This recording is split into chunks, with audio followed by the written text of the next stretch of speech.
रामकृष्ण हरी. पांडुरंगा करू प्रथम नमन, दुसरे चरण संतांची.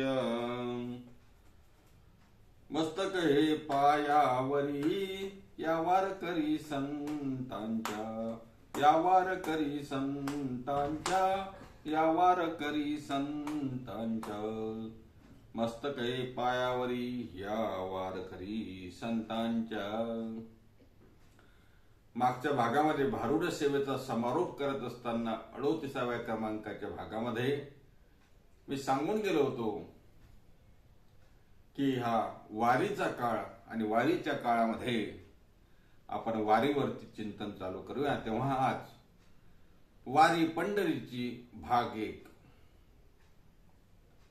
आपल्या समोर येताना अतिव आनंद होतो. या महाराष्ट्राचं वातावरण, आध्यात्मिक वातावरण ढवळवून काढणारा, भक्तिरसानं ओथंबलेला असा हा काळ म्हणजे हा वारीचा काळ आहे. आपल्याला कल्पना आहे, आज आपल्या पुण्यामध्ये ज्ञानोबा तुकोबा, माऊली ज्ञानोबाराय आणि जगद्गुरु तुकोबाराय साक्षात पुण्यामध्ये आले आहेत.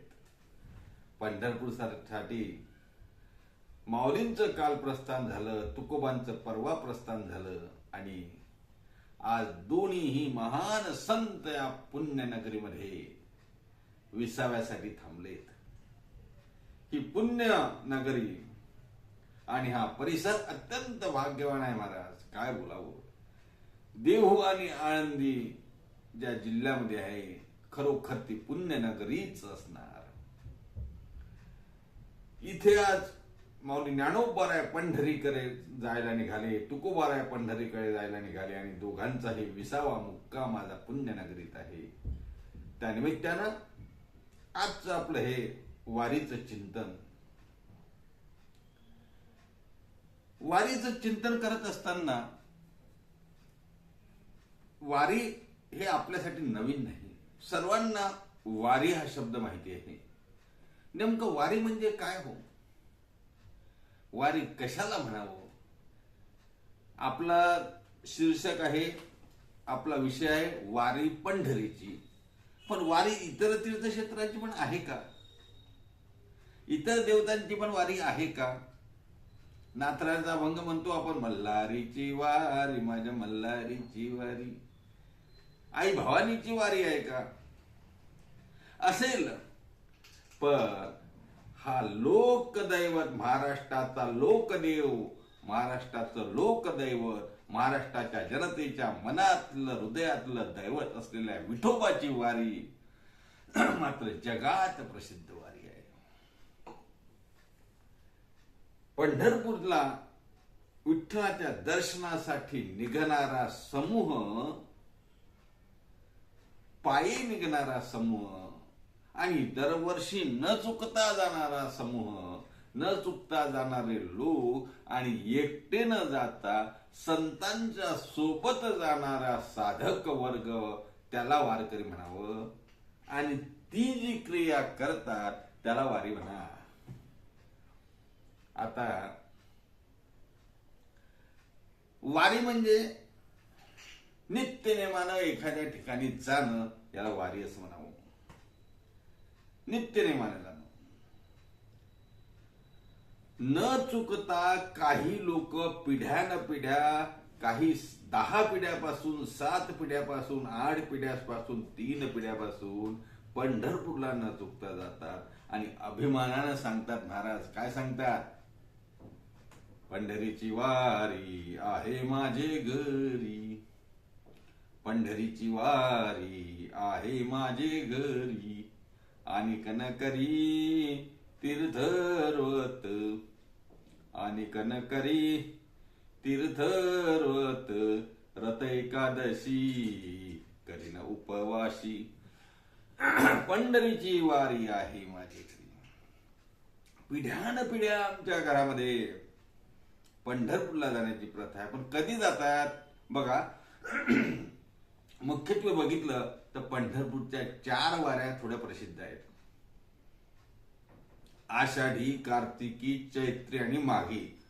अशा 4 वेळेला पंढरपूरमध्ये मोठी यात्रा भरते. इतरही महिन्याला पण काही लोक जाणारे आहे, महिन्याची पण वारी करणारे आहे, महिन्याचे वारकरी आहेत, चैत्री यात्रेला जाणारे आहेत, माघ यात्रेला जाणारे आहेत, कार्तिकीला जाणारे आहेत आणि आषाढीला जाणारे आहेत. यापैकी 2 आषाढी आणि कार्तिकी याला मात्र बहुतांश समुदाय या दोन्ही वारीला जात असतो. कारण भगवान स्वतः सांगतात, आषाढी कार्तिकी विसरू नका मज. देव वाट बघतो यांची. देव सांगतो, ज्या वेळेला पंढरपूरून वापस निघतात तेव्हा देव सांगतो, आषाढी कार्तिकी विसरू नका मज. सांगत असे गुज पांडुरंग पांडुरंग.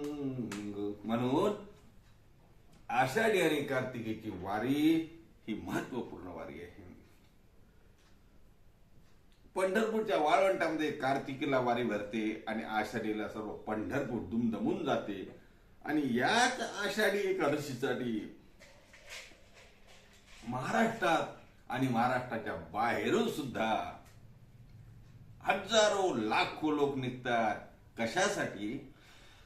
यांना आमंत्रण आहे, निमंत्रण आहे, पत्रिका आहे की कोणी बोलावलाय महाराज? काही नाही.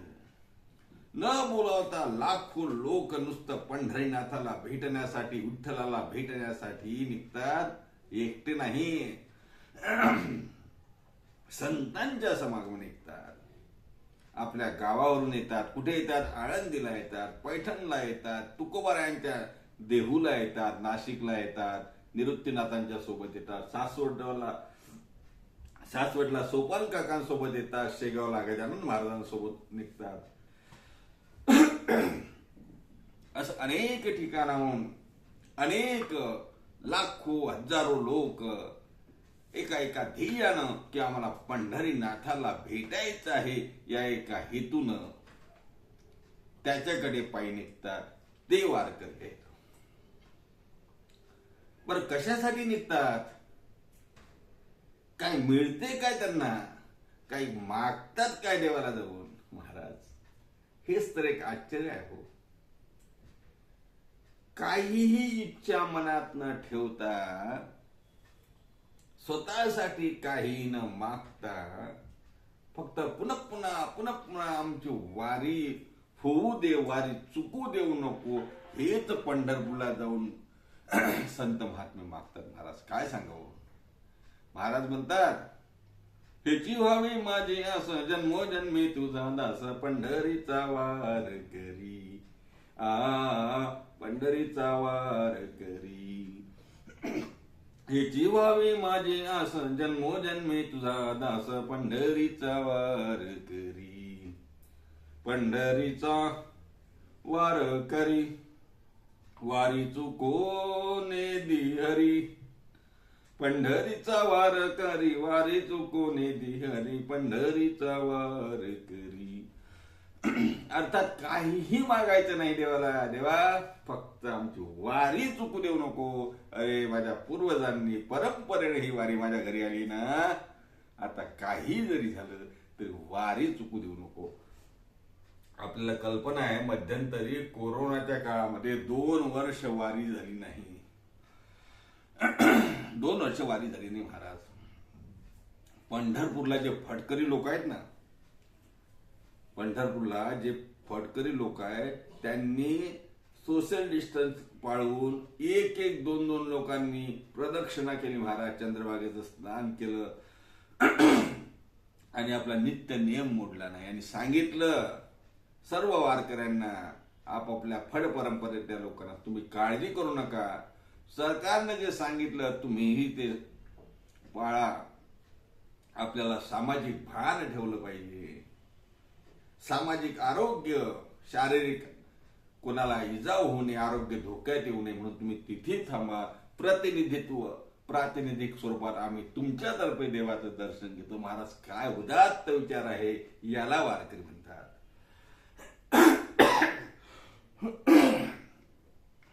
आता संतांच्या पादुका, संतांच्या गावावरून, संतांच्या तीर्थक्षेत्रावरून पंढरी क्षेत्राकडे जात असताना त्यांच्यासोबत जे चालतात, दिंडी समागमे जे चालतात, हाती भगवी पताका विना मृदुंग टाळ घेऊन जो समूह चालतो, तो समूह म्हणजे वारकरी आहे. आजच्या भागामध्ये फक्त मी वारी आणि वारकरी एवढंच बोलणार आहे. पुढच्या भागापासून आपण अभंग घेऊन चिंतन करणार आहोत. ऊन वारा पाऊस या कशाचंही भान न ठेवता फक्त आणि फक्त एका ध्येयानं वेडे होऊन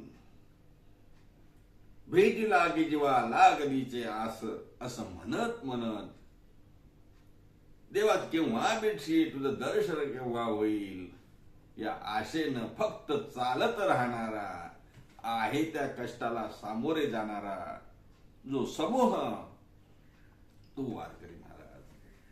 आणि प्रतिकूल परिस्थितीमध्येही कुठलेही कष्ट सहन करून न चुकता त्याच्या भेटीला जाणं म्हणजे वारी. थोडक्यात वारी आणि वारकरी म्हणजे काय याचा आपण विचार करतो. आता ही वारी करत असताना वारकऱ्यांना कष्ट किती भोगावे लागतात.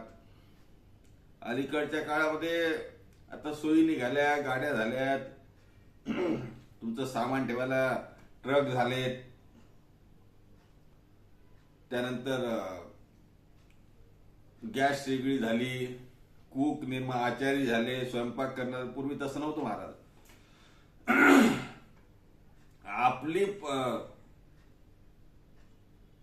आपली पिशवी, आपली पळशी आपल्या डोक्यावर घ्यायचं आणि चालत राहायचं. ते ओझं घ्यायचं, चपला घ्यायच्या, आपल्या पावसाला चपला बांधायच्या, दोरीला आपल्या कमरेला गुंडायच्या आणि चालत राहायचं, चालत राहायचं. दूरपर्यंत विसावा नाही. आता सारखं पूर्वी पाण्याची व्यवस्था नव्हती, टँकर सरकारचं काही एवढ्या मोठ्या प्रमाणामध्ये लक्ष नव्हतं, अनेक अडीअडचणी होत्या, पण तरीही निष्ठावंत लोकांनी वारी केली महाराज. आणि मग सर्व कष्टप्रद जीवन जगून कष्ट झेलून त्या ठिकाणी वारी केली. वारीवरची निष्ठा ढळू दिली नाही, वारी चुकू दिली नाही. असे जे असतात त्यांना वारकरी म्हणावं. आणि नित्यनेमानं ज्यांच्यात खंड पडला नाही त्याला वारी म्हणावी. पंढरीच्या वारी बाबतीत काय मिळते या पंढरीच्या वारीनं? पंढरीच्या वारीनं काय मिळते? पंढरीच्या वारीनं पारलौकिक सुख काय मिळते ते सोडा, त्याचा विचार आपण नंतर करू. पण जीवन कसं जगावं हे मात्र पंढरपूरची वारी शिकवते.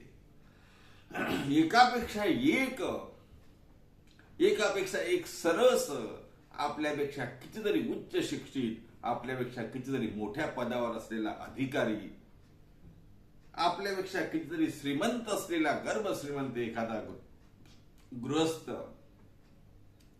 खाळ इंग्लिश बोलणारा एखादा गृहस्थ जेव्हा वारीमध्ये आपल्याला बाजूला भेटतो, दिसतो, आपण त्याच्या पाया पडतो, तो आपल्या पाया पडतो. आणि नंतर एखाद्या वेळेस जर त्यांनी परिचय करून दिला किंवा आपल्याला माहिती पडलं की तो एवढा मोठा आहे, तेव्हा आपल्या लक्षात येते आपलं अस्तित्व तरी काय आहे, आपण किती क्षुल्लक आहोत. म्हणजे आपला अहंकार जाणं सुद्धा वारी आपल्याला शिकवते.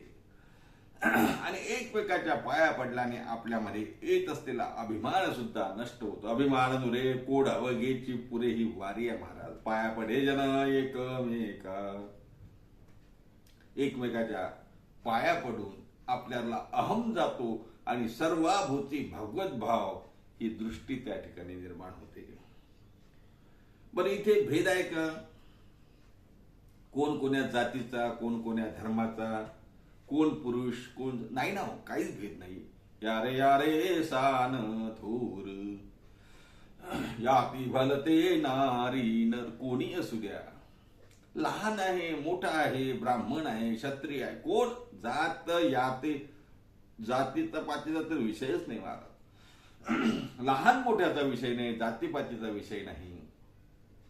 आणि मग असं यातायाती धर्म नाही विष्णुदासा, आणि म्हणून सर्वांच्या ठिकाणी एकच परमात्मा वास करतो हा मोठा गूढ सिद्धांत साध्या वारीमध्ये आपल्याला कळतो. म्हणून वारी महत्वाची आहे. नाथ महाराज तर म्हणतात, अहो हा जो पंढरीचा वारकरी आहे ना, धन्य आहे महाराज, त्याचा नेमही धन्य आहे. वारकरी पंढरीचा, वारकरी पंढरीचा, धन्य धन्य नेम त्याचा, धन्य धन्य नेम त्याचा, जाय नेमे पंढरीशी. एकनाथ महाराजांचा महाराज. आणि एक ज्ञानोबा माऊलींचं एक प्रमाण सांगू का वारीच्या संदर्भानं? वारी आणि वारकरी यावर माऊलींचं एक सुंदर असं प्रमाण आहे महाराज. माऊली ज्ञानोबा असं म्हणतात, काया वाचा मने सर्वस्वे उदार, काया वाचा मने सर्वस्वे उदार, बाप रखमा देवीवरू विठ्ठलाचा वारी कर. वारीकर म्हणजे कोणाचा? विठ्ठलाचा. आपलं पुष्पमाला कुठे चालली? वारी पंढरीची. आणि पंढरीला असलेला भगवान कोण? विठ्ठल. मग विठ्ठलाचा वारीकर कोण? ज्याने काया वाचा मने सर्वस्व उदार, ज्याने आपली काया वाचा आणि मन विठ्ठलाला दिलं, तो वारकरी. आता इथे तिन्ही गोष्टीचा विचार थोडक्यात जर करायचा झाला, काया म्हणजे देह, देहानं आपण पायी चालतो, पायाने पायी चालतो, मुखाने देवाचं नाव घेतो, मनात विठ्ठलाची मूर्ती आपल्या भरलेली आहे, नुसतं ज्ञानोबा तुकाराम ज्ञानोबा तुकाराम भजन करतो, विठ्ठल विठ्ठल म्हणतो. म्हणजे काया वाचा मने तिन्ही गोष्टी आल्या. सर्वस्वे उदार, बाप रखमा देवीवरू विठ्ठलाचा वारी कर, अशी माऊलींनी व्याख्या केली. तुकोबारायांनी व्याख्या केली, नाथरायांनी सुद्धा व्याख्या केली. असे वारकरी पंढरपूरला निघाले. म्हणून आपण सुरुवातीलाच म्हटलं ना, मस्तक हे पायावरी या वारकरी संतांच्या. अशा या संतांच्या चरणावरती आपण नमन करू. खरं पाहता सर्वच वारकरी बघा, मी जसं सांगितलं, सर्वाभूती भगवत भाव सर्वांच्या ठिकाणी. बघा ना, आता आपण वारीला जाणाऱ्यांच्या किंवा दिंडीला किंवा पालखीला जातो, सामोरे जातो, निरोपाला जातो, एक दुसऱ्याला माऊली म्हणतात. माऊली माऊली.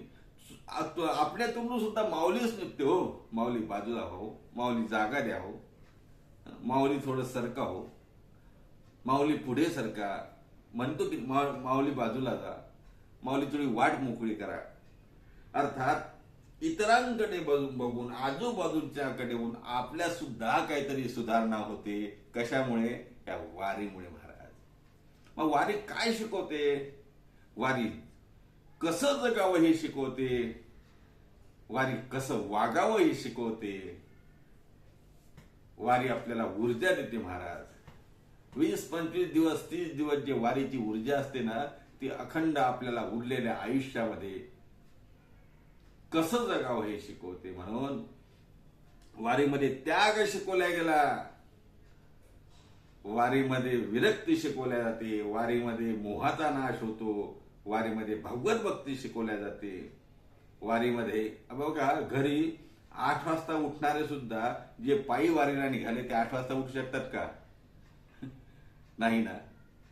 बरं, घरी चटक-पटक खाणारे वारीला निघाल्यावर, हे बघा, एक गोष्ट मी तुम्हाला नक्की सांगतो, तुमच्या जर मनात असं असेल की वारीच्या सोबत चालणारे लोक जे पिशव्या घेऊन चालतात आणि हा बिस्किटचा पोळा येऊ दे, टाकू दे पिशवीत, कोणी वडापाव देऊ दे, टाकू दे तोंडात,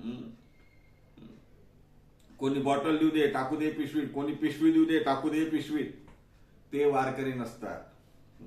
हा आपला भ्रम आहे. मग आपण उगीच काहीतरी कॉमेंट सोडतो. बरेच वारकरी खायला मिळतात निघाले. खायला जाण्यासाठी वारकरी नाहीत. मी वारकरी त्यांना म्हणतो जे दिंडीत चालतात आणि दिंडीत चालत असताना अखंड हरिभक्तीचं भजन करतात, ते वारकरी आहेत महाराज. नाहीतर मग फुगेवाले पण असतात वारीसोबत, टिक्का लावणारे पण असतात. अहो, एवढंच कशाला, चोरी करणारे सुद्धा असतात. मग ते वारकरी आहेत का? काय त्यांना पुण्य वगैरे मिळत असेल नाही मिळत असेल तो त्यांचा भाग, मला त्याशी काही घेणं देणं नाही. पण नाथराय, तुकोबाराय, एकनाथ महाराज, आमचे माऊली ज्ञानोबाराय वारीकर कोणाला म्हणतात, वारकरी कोणाला म्हणतात तर काय वाचा म्हणे उदार सर्वस्वे उदार महापरक मारे उरु विठ्ठलाचा वारीकर, असे वारकरी महाराज. असे वारकरी जेव्हा खऱ्या अर्थानं यात सामील होतात आणि साध्या साध्या गोष्टीतून ज्या वेळेला मोठं अगाध असं तत्वज्ञान तुमच्या आमच्यासमोर मांडतात ना, तेव्हा खरं असं वाटतं की सर्व मार्गापेक्षा हाच मार्ग महत्वाचा आहे महाराज. आणि तुकोबाराय तर म्हणतच ना, स्वल्प वाटे चला जाऊ. ही वाट स्वल्प आहे महाराज, दीर्घ नाहीये. ही वाट सोपी आहे. स्वल्प वाटे चला जाऊ, वाचे गाऊ विठ्ठल, वाचे गाऊ विठ्ठल, तुम्ही आम्ही केळी मेळी. स्वल्प वाटे चला जाऊ, वाचे गाऊ विठ्ठल, तुम्ही आम्ही केळी मेळी, गजारोळे आनंदे.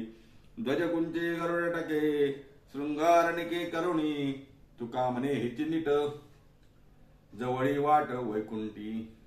या जगतामधलं वैकुंठ कुठलं असेल तर ते पंढरपूर आहे. आणि त्या पंढरपूरला निघालेले हे भक्त, हे वारकरी म्हणजे खरे संत आहेत. आणि म्हणून या संतांच्या चरणी आपण नतमस्तक होऊ. आपल्याला वारीवरचं चिंतन आणखी करायचं, आपण करणार आहोत. आज प्रास्ताविक म्हणून मी हे त्या ठिकाणी बोललो. खरं पाहता प्रत्येकाने वारी करावी महाराज, प्रत्येकाने वारी करावी.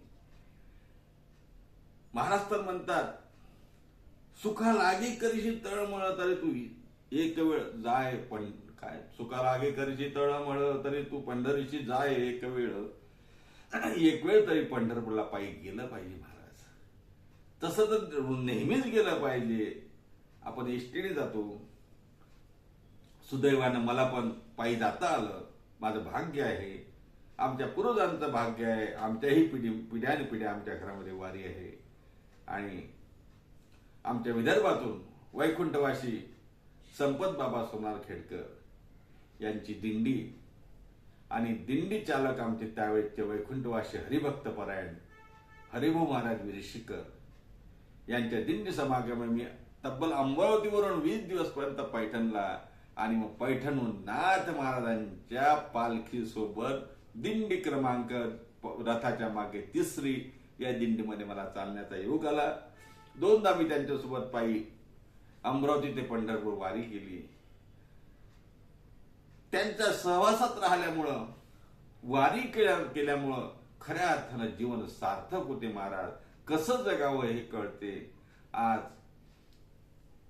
थोडेफार का असेना, मी म्हणत नाही आम्ही 100% चांगले आहोत, सात्विक आहोत, शुद्ध आहोत. पण 1% जरी आमच्यामध्ये काही सात्विकता दिसत असेल, 1% जरी आम्हाला भगवत भक्ती करावी वाटत असेल, ते हे 100% श्रेय मात्र या वारीला आहे, दिंडीत आल्यामुळे आहे. एवढं मात्र मी नक्की तुम्हाला सांगतो. आणि सर्वांना विनंती करतो की पंढरीला निघावं. पायी जात आला नाही तर एसटीनं जा, पण आषाढी एकादशीला पंढरपूरला गेलंच पाहिजे. आल्यानं संसारा जारे पंढरपुरा, दिनाचा सोयरा पांडुरंग. पुढे आपण चिंतन करूया. पंढरीपर एखादा अभंग घेऊन आपण पुढचं चिंतन करणार आहोत. आज प्रास्ताविक म्हणून वारी आणि वारकरी या विषयावर मी बोललो. वारी पंढरीची भाग 1 आज आपण इथेच थांबू. पुन्हा भेटूया पुढच्या भागामध्ये वारी पंढरीची भाग 2 मध्ये एखादा पंढरीपर अभंग घेऊन. तोपर्यंत सर्वांना रामकृष्णरी. एकदा सर्व संतांचं भजन करू. निवृत्ती ज्ञानदेव सोपान मुक्त बाई, एकनाथ नामदेव तुकाराम. निवृत्ती ज्ञानदेव सोपान मुक्त बाई, एकनाथ नामदेव तुकाराम. एकनाथ नामदेव तुकाराम, एकनाथ नामदेव तुकाराम. निवृत्ती ज्ञानदेव सोपान मुक्त बाई, एकनाथ नामदेव तुकाराम. निवृत्ती ज्ञानदेव सोपान मुक्त बाई, एकनाथ नामदेव तुकाराम. पुंडलिक वरदे विठ्ठल श्री ज्ञानदेव तुकाराम. दत्तात्रय जनार्दन श्री गणाथ. माऊली ज्ञानेश्वर महाराज की जय.